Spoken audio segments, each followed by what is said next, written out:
की ओपनिंग हुई, उसके बाद मार्केट मान लीजिए बढ़ा और वो यहां तक गया और उसने अपना हाई बनाया। उसके बाद मार्केट नीचे आया और उसने अपना लो बनाया। लेकिन इसके बाद क्या होता है, मार्केट वापस से रिकवर करता है और जहां पर उसकी ओपनिंग हुई थी वहीं पर उसकी क्लोजिंग हो जाती है। और इस तरीके से जो कैंडल बनती है उसको कहा जाता है डोजी कैंडल।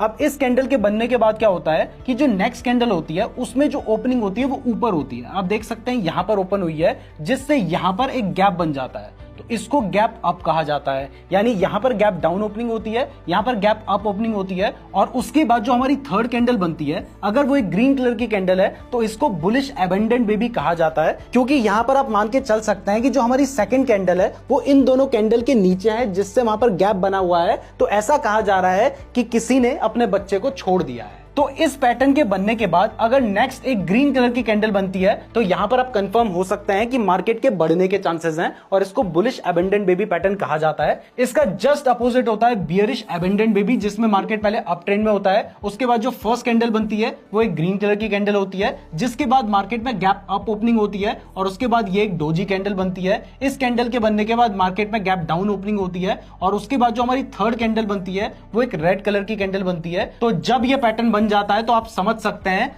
कि हमारा बियरिश एबंडेंट बेबी पैटर्न बन गया है। और इसके बाद हमारी जो नेक्स्ट कैंडल है वो भी अगर एक रेड कलर की कैंडल बनती है तो यहां पर आप कंफर्म हो सकते हैं कि अब मार्केट के गिरने के चांसेस हैं। नेक्स्ट कैंडलस्टिक पैटर्न है bullish three line strike and bearish three line strike. ये एक ट्रेंड कंटिन्यूएशन पैटर्न होता है। तो यहां पर बुलिश के केस में मार्केट पहले अप ट्रेंड में चल रहा होता है और उसके बाद तीन बड़ी बड़ी ग्रीन कलर की कैंडल्स आपको देखने को मिलती हैं। ये तीन कैंडल्स बनने के बाद जो हमारी चौथी कैंडल होती है उसकी जो ओपनिंग होती है वो हमारी थर्ड कैंडल के ऊपर यानी यहां पर होती है, लेकिन उसकी जो क्लोजिंग होती है वो हमारी जो पहली कैंडल थी उसके नीचे जाकर हो जाती है, जिससे हमारी जो रेड कैंडल है वो इन तीनों कैंडल को ढक लेती है।